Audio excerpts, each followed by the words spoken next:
The following is a presentation of TFNN.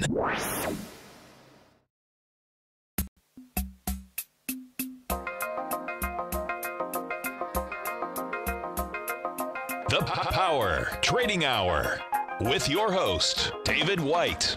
Call now, toll free at 1-877-927-6648. Internationally at 727-445-1044. Now, David White.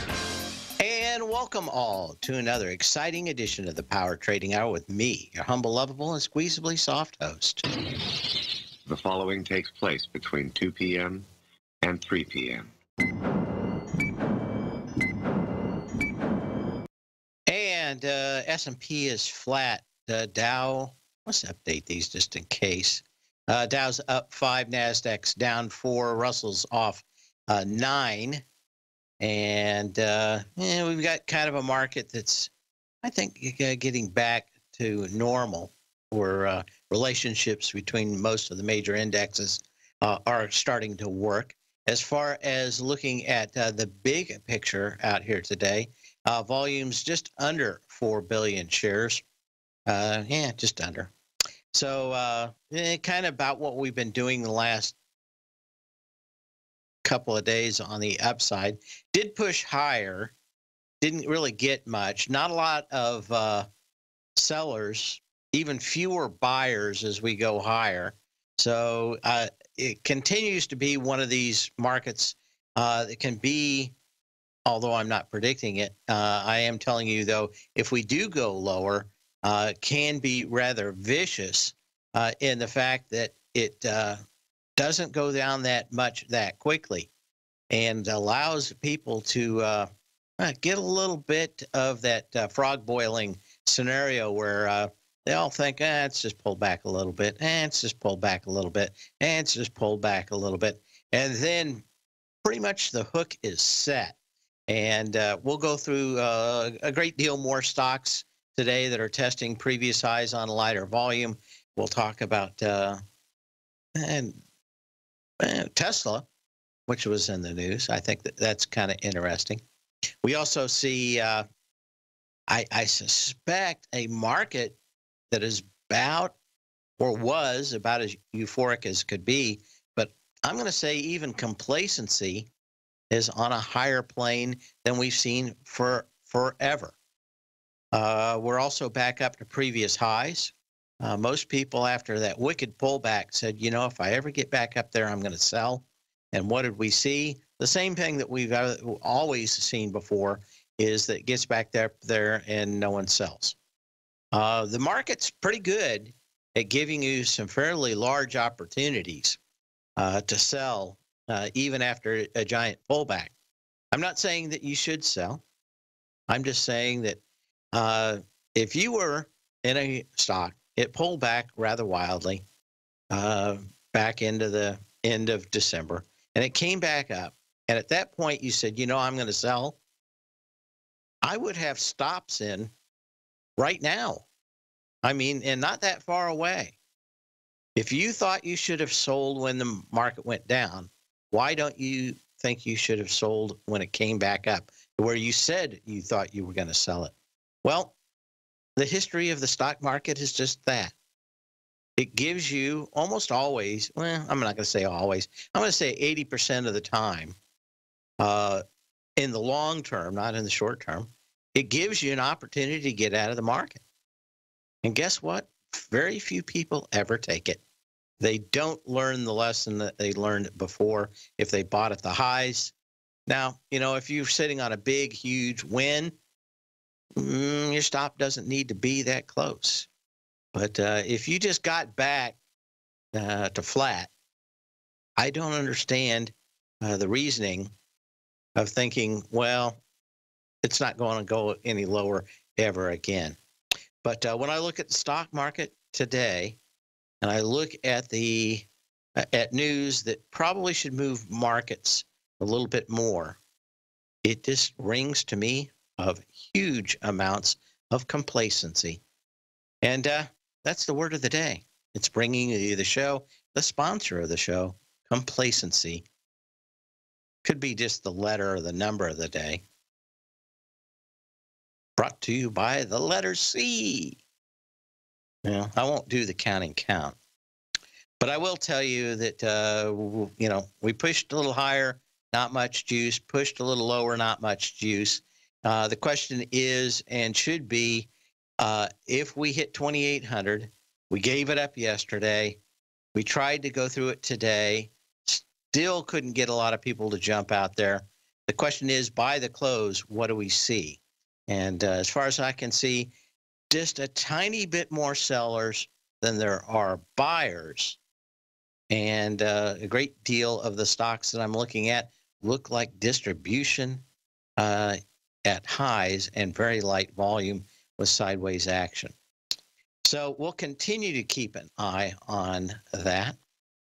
Other things going on, well, we'll get to it. Right now, let's do a little history, and then we'll get into charts in the next segment. And it's all just a little bit of history repeating. It is history repeating, and on this day, Tim Berners-Lee introduces the World Wide Web as a product that you can actually install on your machine. The first web browser and WYSIWYG HTML editor, including a server that would serve World Wide web pages, gets pushed out today. Tim Berners-Lee was more of a computer scientist than a programmer, but he came up with the idea of how to expand the World Wide Web so it wouldn't instantly come to a crawl.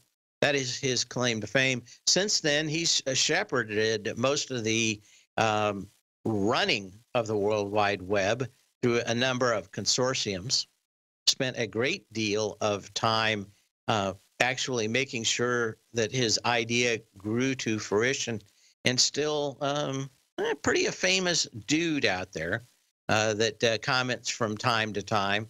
He's kind of stepped back from a lot of the foundations that he actually ran, kind of oversees them at a 30,000-foot level. But a lot of times people talk about the most influential people of the 20th century. They'll talk about Alan Turing in computerdom. I think you could put Berners-Lee certainly in that category when it comes to computers. A lot of people push Turing for what he did in the Second World War, which was noteworthy. But I think a great deal of people push what he did in the Second World War to an extreme for political views, not for actual reality. In fact, really his great work from Turing came after the Second World War, when he talked about the future, again, in computer science, long before any of these products were actually made or actually a physical thing. A lot of them were thought ideas. And Berners-Lee actually made had kind of an idea, made a product to do it, and did it while he was at CERN, the people that made the super collider over there. So on this day, really the start of the World Wide Web and what we saw, and it was probably about 1994 where it really took off, where we started seeing products from Microsoft and others in that vein.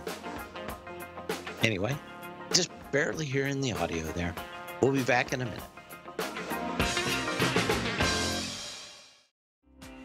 The TAS Profile Scanner is the most revolutionary piece of trading software that you will ever try. Wouldn't you like to approach the markets with confidence? As you begin your trading day, it's likely that you'll be faced with lots of decisions. In order to make the best decision, the first thing you'll need is a strategy that will help you minimize your risks.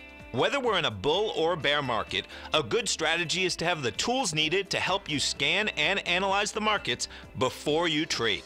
The TAS Profile Scanner instantly scans and filters over 2,500 global financial markets, such as stocks, ETFs, commodity futures, and Forex. Headed by Steve Dahl, president of TAS Market Profile, the TAS Profile Scanner understands that in today's technological world, the use of top-flight software applications, automated trading algorithms, and technical analysis expertise is essential to successful trading in today's market.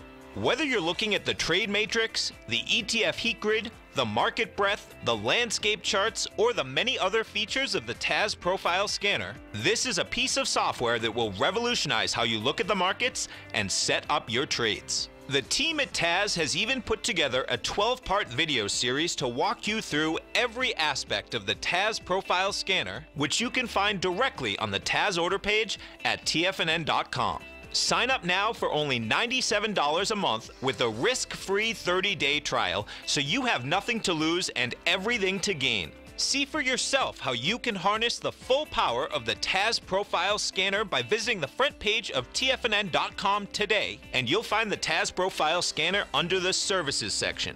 Remember, with a 30-day money-back guarantee, you have nothing to lose. Don't let another day pass you by without trying out this amazing piece of software that will revolutionize how you look at the market and how you place trades. Sign up today. Many of our new listeners have heard about The Tiger's Den. The Tiger's Den is a lively community where professional traders and investors can meet, exchange ideas and information in a comfortable, moderated atmosphere. Hear all of the TFNN shows, plus see all of the charts as they happen live and have access to archives of all of those charts. You can test drive The Tiger's Den absolutely free for 30 days and greatly enrich your knowledge of these markets and how to make your money work for you. Details on The Tiger's Den are on the front page of TFNN.com. TFNN has launched our brand new website. You can still visit us at the same TFNN.com URL, but when you do, you'll see a new and improved homepage with a much simpler navigation, whether you're watching Tiger TV live in high definition or just accessing your newsletter subscriptions. We even have new pricing in 6 months and yearly options. Check out the new TFNN.com now and experience all the upgrades. TFNN.com, educating investors. Call now, toll free at 1-877-927-6648. Internationally at 727-873-7618.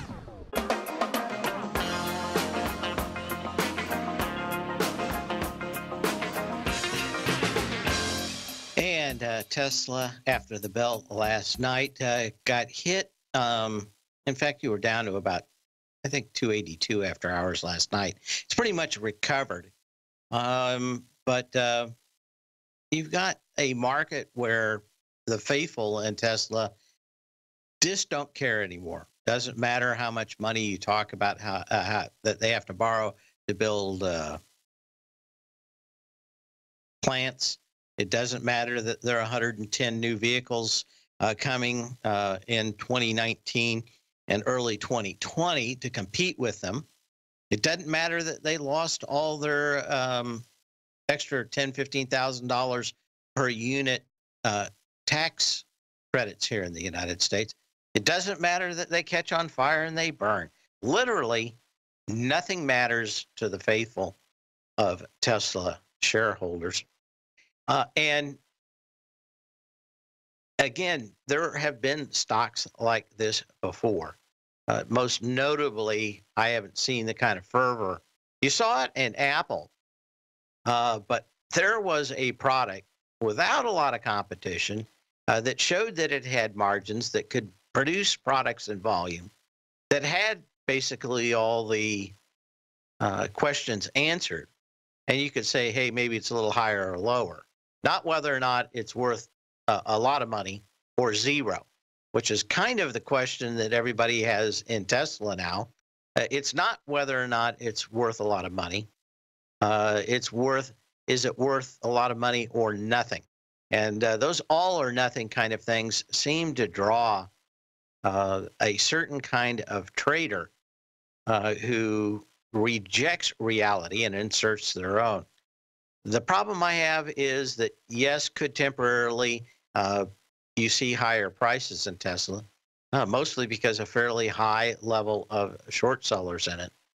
To me, the bigger issue is, especially today, with Elon Musk being told by the SEC that they're trying to reject the earlier plea deal that they had with him. That plea deal said that he wouldn't run around and loosely talk about profits and losses and the future of his company. He could talk about ideas and new products, but not the financial impact. The day after he tweeted that they could make 500,000 cars a year, even though that they only told the market they were going to make 400,000 cars that year, it could easily open up investors to confusion, as the SEC says. And when you make those claims of forward-looking statements, there's something to it. Well, his tweet that he's getting busted for after the bell last night will roll back that earlier agreement they had where he agreed to pay $25 million for saying he was going to break the company or take the company private when he was smoking some dope and flying an airplane across the country. That opens up a great deal of worms, but not uncommon. As soon as you see anybody attacking, as they look at it, the shareholders of Tesla, they think that they should buy more. Kind of a very interesting investment scheme.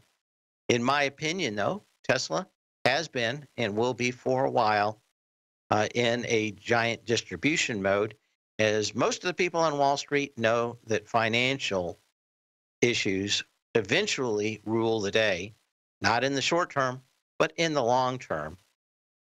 And the question I have to ask is, if they reopen up the old investigation where they were actually looking to have him driven out as the CEO of the company, what would the stock price be when the SEC, although they haven't asked it yet, when they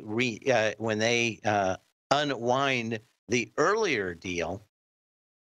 Does it mean far higher penalties and restrictions on Mr. Musk?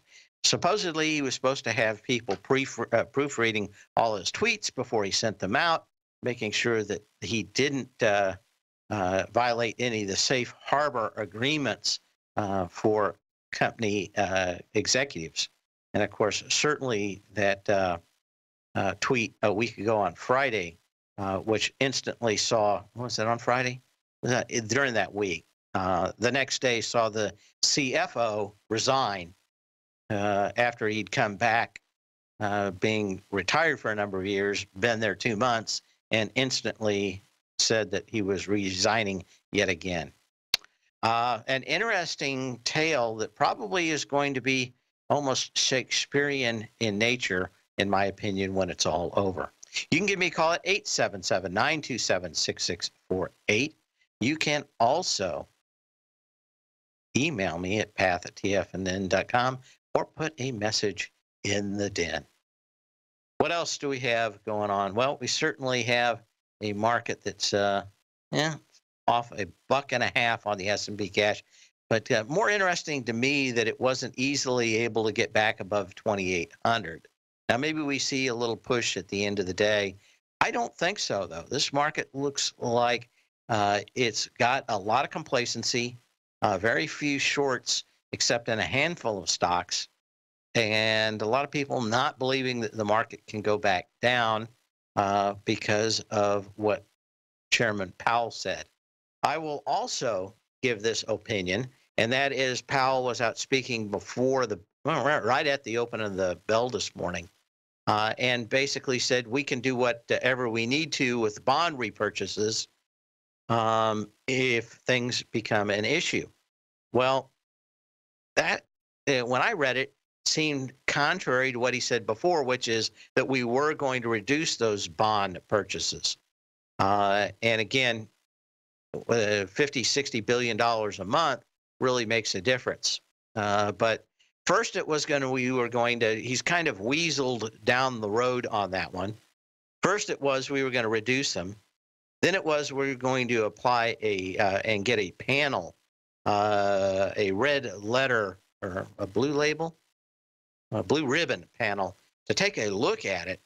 Now the question is whether they ever do it now at all. And so to my point, Powell has done nothing on the bond side, but jawbone a lot. And the market may be getting kind of long in the tooth for thinking that Powell is actually going to do anything on those bonds. We don't have much time, but we're going to go to Robert in Portland. How are you doing, Robert? I'm doing okay on a sunny but cold day in Portland, Oregon, in the Great Pacific Northwest. Yeah. Okay. So what do you want to talk about? Well, I was wondering if you could give me an analysis on what you see in the near future for Amazon.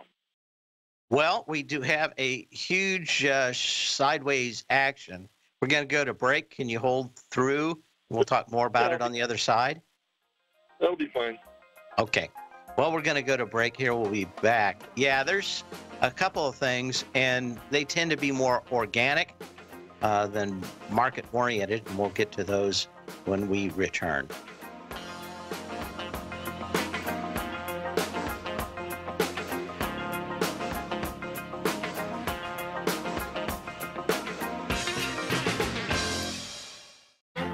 The Path of Least Resistance is David White's daily trading newsletter, and if you're looking for active trading ideas, then now's a perfect time for a 30-day free trial to this powerful daily trading advisory service. David uses his years of trading experience to offer his subscribers his trading ideas each morning in his Path of Least Resistance newsletter. Using a combination of equity trades along with options, David keeps his subscribers up to date with all pertinent market information with intraday afternoon updates when warranted.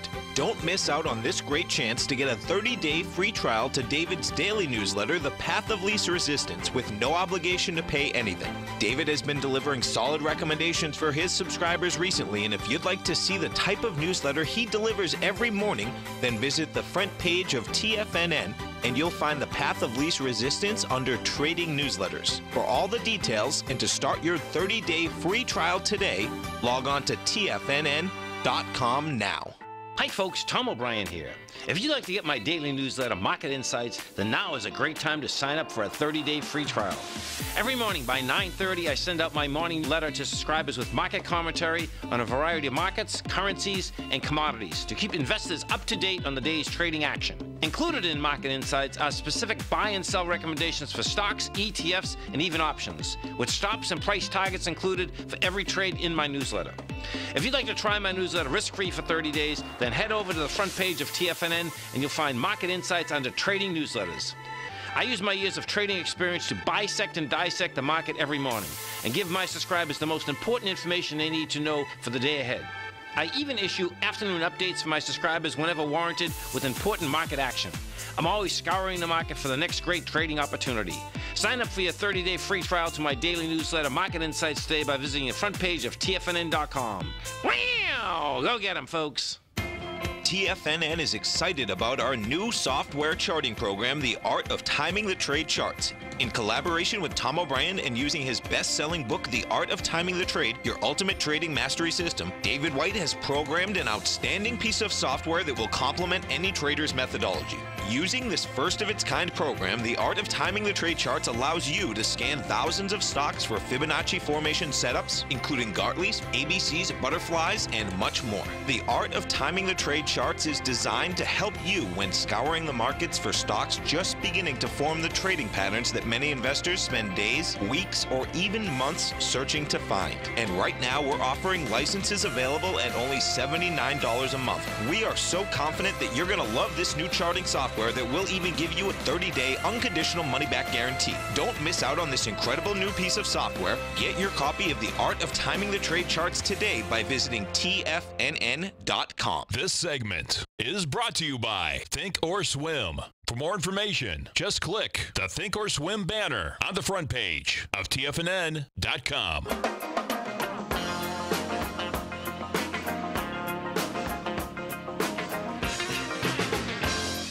And we're back with Robert in Portland. How you? Now, are you in Amazon long or short now? No, I'm biding my time. I am waiting. Okay. So you want to go long or short it? I want to buy a put. Okay. I was going to say that I'm kind of looking at this as it coming back and filling this gap that's right around 1,500. I mean, you know, with the VIX down low now and implied volatility fairly low, probably not a bad pattern out here. You also have one of the ones I like, which has just gone sideways. 1, 2, 3, 4, 5, 6, 7, 8, 9, 10 days. So you've at least for the rules that I like, you're pretty much there. Although this I don't want to do a weekly. I'm thinking that you want to be at a minimum out to the March 15th, and maybe even more to the April's, which what is that going to be? April. It's going to be March 15th too. So what is that? April 19th. So I'd probably look a little bit longer because you don't know when this is going to break. A lot of big factors in Amazon, which is one, is the wife going to start selling shares? I don't know when the divorce will be final, and she'll have half of what's going on. That's the assumption, at least from what I get from the newspapers in that area, that say that it's pretty much like California, 50-50 split after all these years. Does that sound right? That's what I've been reading, yeah. Okay. So she's going to get half. Now, the question is she going to sell? Everybody's going to tell her no. It's going to be a long-term commitment. She's going to sell some, whether it's $1 billion or $5 billion of the $80 billion that they have in it. She's going to sell some.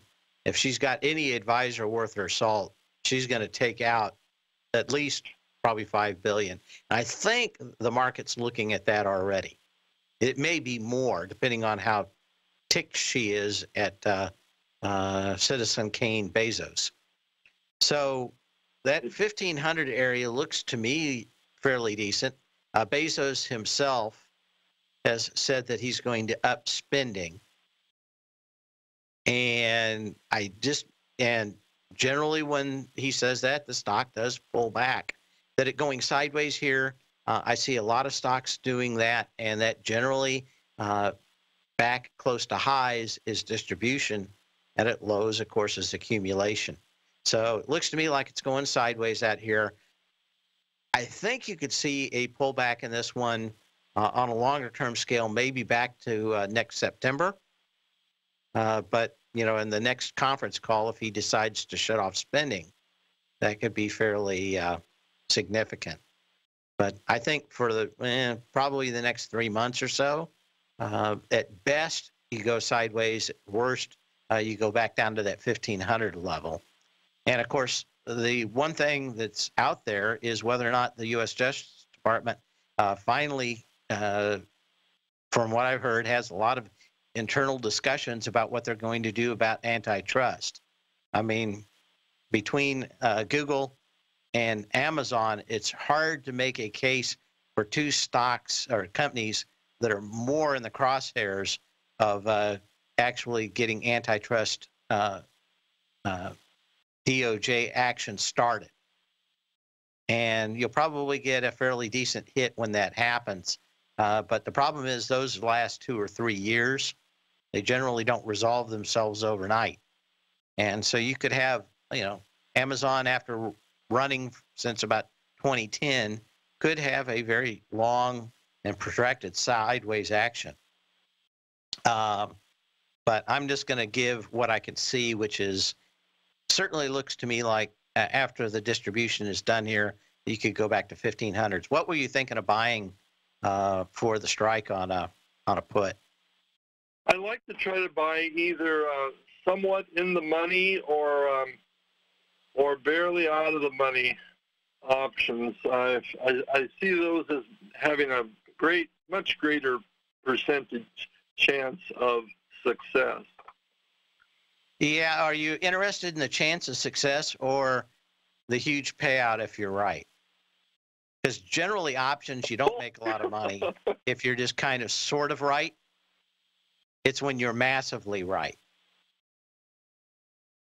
Well, I've been trading this and studying it for years, and remember around February 4th of 2018. Yep. I'd invested a a little bitty amount, $144 in an option that was $100 plus out of the money, and it was a weekly option. And within 3 days, well, give you a little more of the history on this. Was that when, I'm not looking at the chart back then, was that when they came into earnings, everybody was positive on the thing, and it was like $900, and it went back to like $750 in an instant? No, the whole market tanked really hard, and it dropped a couple $100 in a day and a half or something like this. But anyway, my little option that I'd paid, it was a put, I'd paid $144, and within 20 minutes it went down to $83, something like this. And if I'd sold it at the right time within the next 3 days, I could have sold it for over $11,000, something I paid $144 for. Well, those are the kind of trades I look at. But again, I'm more of an out of the money put and call buyer than at the money. But that's just me. You have to look at your own risk reward on it. But I'm not a big fan of buying close to the money unless it's on expiration, a couple of days before expiration, and then I'll do it. But that is just me. I would think that I don't know what they are because it's not easy for me to look up instantaneously. For me, I'd look at like. You thinking of March? I would either go March 15th. I'd probably go April 15th, and probably look at 1550s, or maybe I don't have it up here, but that would be it. April 18th it shows. Yeah. And we're going to go to a 1550 put, huh? Yeah. How much are those? Give me about 3 more seconds. Okay. 1550 put. The bid is $24.90. The ask is $25.25, about $2,500. The volume is 33. You know what that's telling you? Tell me. It's going lower. Yeah. That at that price it is. If you want to hang on a little bit more, but I think that's probably the answer. They're too expensive, way too expensive at $24. They're telling you that it is going lower. So I'd go closer to the money, like you thought originally. Okay. Right. So you're saying the stock. We'll be back with Dave and Framingham in a minute. If you're in the CD market and looking for a secure investment, the Tiger First Mortgage Program may work for you. The security for these first mortgages are building lots in the Tax Opportunity Zone in St. Petersburg, Florida. The Tax Act of 2018 set up tax-free zones across the country where you can build and hold for 10 years and pay no tax on the profits, which makes these lots valuable. The investment is anywhere from $30,000 to $75,000. The interest paid is 7% yearly, paid on a monthly basis. According to Bankrate.com, the best rate for a 4-year CD in the country as of February 20th is 3.1%. A $50,000 investment at a normal 4-year CD rate of 3.1% would give you income of $1,550 per year or $6,200 over the 4-year period. That same $50,000 investment in the Tiger First Mortgage Program would give you $3,500 per year or $14,000 over the 4 years. Which would you prefer, $6,200 or $14,000 of interest on your investment? If you would like more information about the Tiger First Mortgage Program, you can call me at 877-518-9190. That's 877-518-9190. If you haven't checked out the newsletters page of TFNN.com, what are you waiting for? All of the TFNN newsletters are informative, up-to-date, affordable, and a must-have for every trader looking to gain a competitive informational edge in today's markets. TFNN newsletters cover every aspect of the markets to offer you the very latest in market news. Plus, new subscribers get to test drive our newsletters risk-free for 30 days. From all aspects of the markets, including stocks, bonds, metals, commodities, and tech, there's a newsletter to fit your needs exclusively from TFNN. Stay informed each day you trade and get that competitive edge that will help you stay ahead of the game. Visit our newsletters page by going to TFNN.com and click the newsletters button near the top of the page. TFNN.com, educating investors.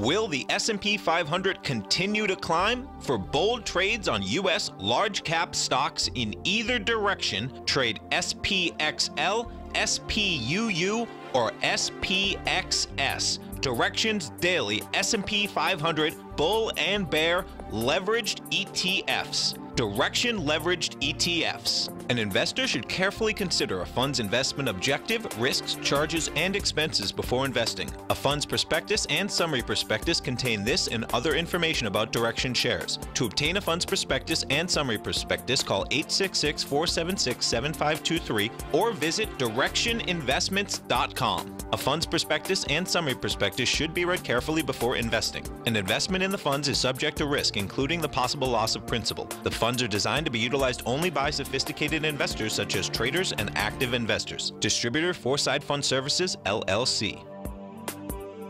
Don't forget, you can listen to TFNN live on your mobile device 24 hours per day. Go to TFNN.com, then hit Watch Tiger TV. That's TFNN.com, then hit Watch Tiger TV for the latest market information.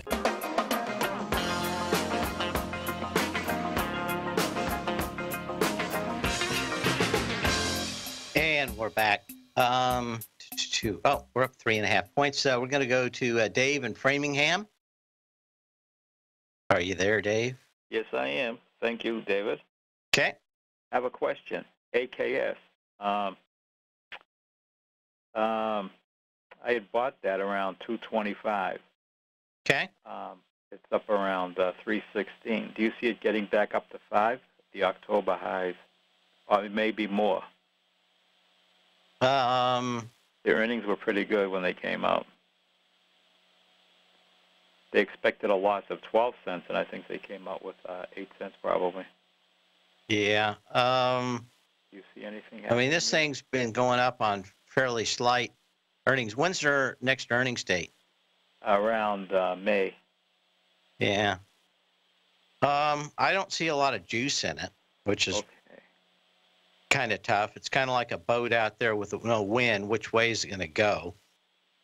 And it seems more like a bet on the market and less of a bet on the stock itself.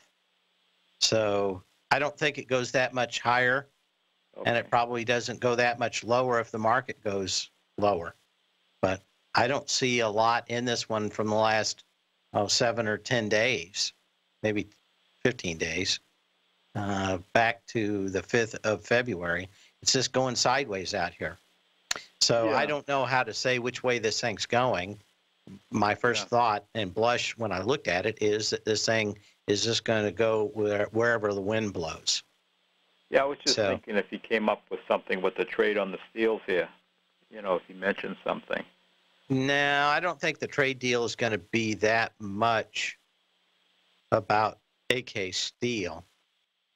And again, I'm not in the camp of thinking that there's a trade deal for at least 6 months or a year. Okay. These things rarely ever resolve themselves in the kind of time frame that we have. Now, although I think there's a lot of pressure to get a deal done, and instead of taking 5 or 10 years to get the deal done, it happens in 6 months or 9 months or a year. I just don't think it happens in the very myopic short-term outlook that the market thinks. And so you have a meeting, maybe at the end of March? Okay. I think the last I heard was maybe the 25th. So the question is, are they going to just hold this thing up, and is it going to go sideways until the meeting? And then you're going to have the meeting, and everybody's going to say, we're very, very close. And the last details are going to drag on for months. So, until you get something signed, that's all that matters for the market. It'll do 1 or 2 or 3 days based on whatever the last tweet is. But in reality, the markets fairly discount that within a week. And that's what I can say is that maybe this thing just goes sideways until you get the signature on it. Maybe you see some days up and down based on the rest of the market. But my guess is that it's going to be very hard for Zing or Zai to sign anything and claim a victory in China.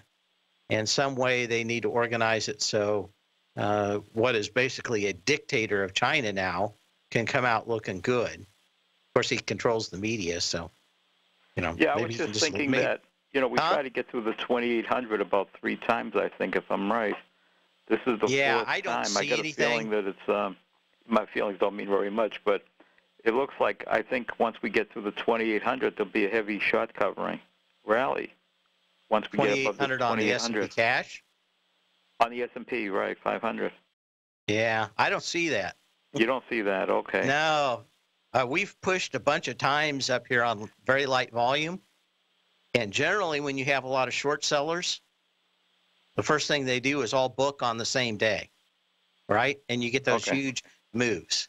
And what we haven't had is the kind of spikes where shorts have decided to leave. What was that stock that the guy called about a couple of days ago? And I'm trying to think what it was now.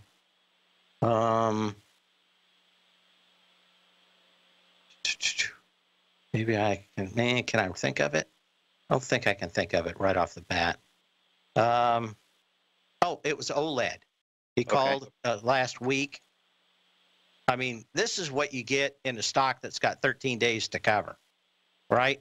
You get that huge spike, and you get huge volume all at once. We've gone through these highs, and there hasn't been any volume anywhere. I mean, you've had kind of average volume like it was any other day. You didn't get that huge sign like OLD, and I was telling this guy that I thought that the next day that he would want to sell would be maybe Tuesday, which is today, or Wednesday. But you're right back in there, and the best that he could probably look for was 154. But I thought, you know, I'd be a seller that day or in the next couple of days. But that's generally what you get in that. With I think that stock had like 7 or 10 days to cover. There are a handful of stocks like that, but they're just none of the big stocks that I look at really are doing that. We got all these pushes. There's very, very light volume. There's no real push out here. And a lot of times the market can hold up like this for several days. And eventually everybody just kind of gives up and it rolls back down. It pulls back. And then you get an opportunity to actually buy something. And it's kind of the pause that refreshes the market. But right now, everybody kind of looking at this market as, yeah, I want to buy it. But as soon as it gets above 2,800, all the volume fell out. And, you know, I've been going through all the stocks that have been hitting highs on lighter volume. How many of them have broken higher just with maybe the same volume and have pulled back into the trading range? There just isn't a lot of impotence. Now, maybe there's some catalysts that I don't know about at the moment, but there just isn't any kind of stock right now. There's not any kind of report coming out. There's not earnings coming out that I think can affect the market. So if you're bullish, I think the best thing you can hope for is the stock market goes sideways for a while. If you're like me, that are kind of a little bearish, you could pull back to 2650, which I think the market eventually is going to do. But if I'm wrong, we go sideways. So the stocks and ETFs that I'm short now have the ability to go sideways for a while without a lot of decay. Okay. And that's kind of what I'm looking at. Because even if we come down, I suspect that it's going to be low and slow. Everything else has been really fast movements for a while. We haven't had one of those real trending movements that's been kind of long and slow. And if you look at the rule of alternation, that would probably be a fairly decent setup, which is kind of just a slow roll, pull back. Everybody believes the market. Everybody buys every 10 points back down. Eventually it gets down there and it exhausts itself, and then you can get it. Anyway, just my thoughts. Thank you. You bet. We'll be back in a minute.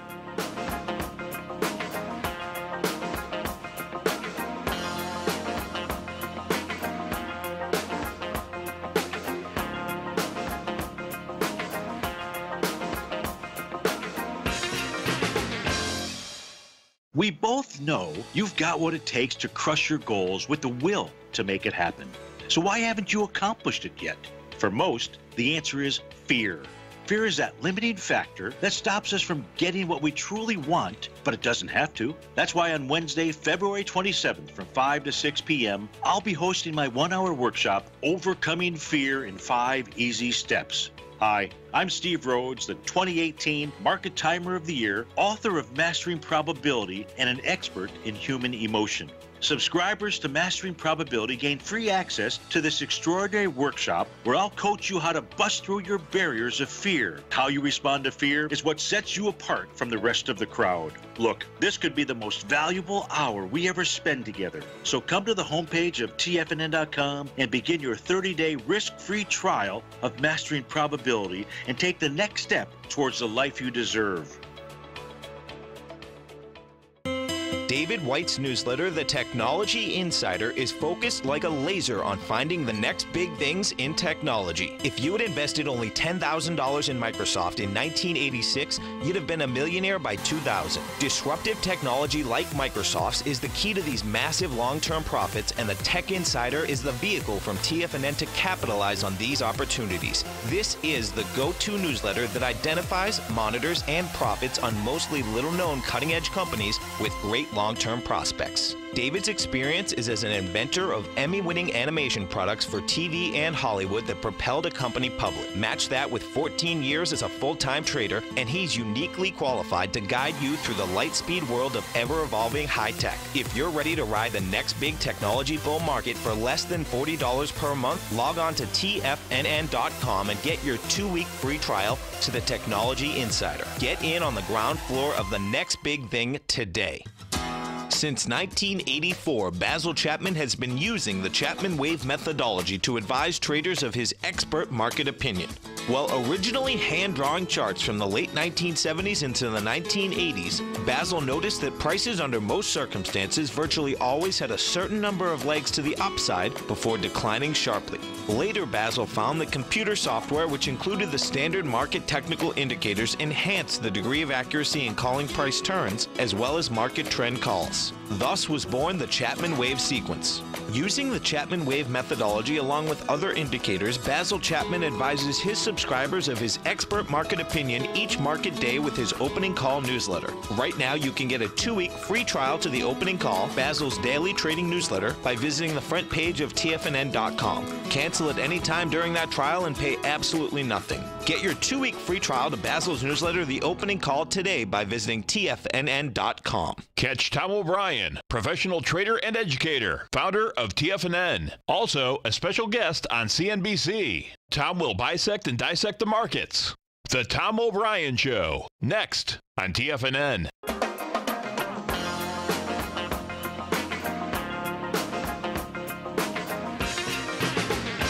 Well, we had a few phone calls, but I didn't get to a lot of stocks. We'll get to more tomorrow. But just continue to see incredibly light volumes up here on previous highs. Merck, the December 4th high, $80.19 with 21 million shares. Into that today with a little less than 5 million shares so far.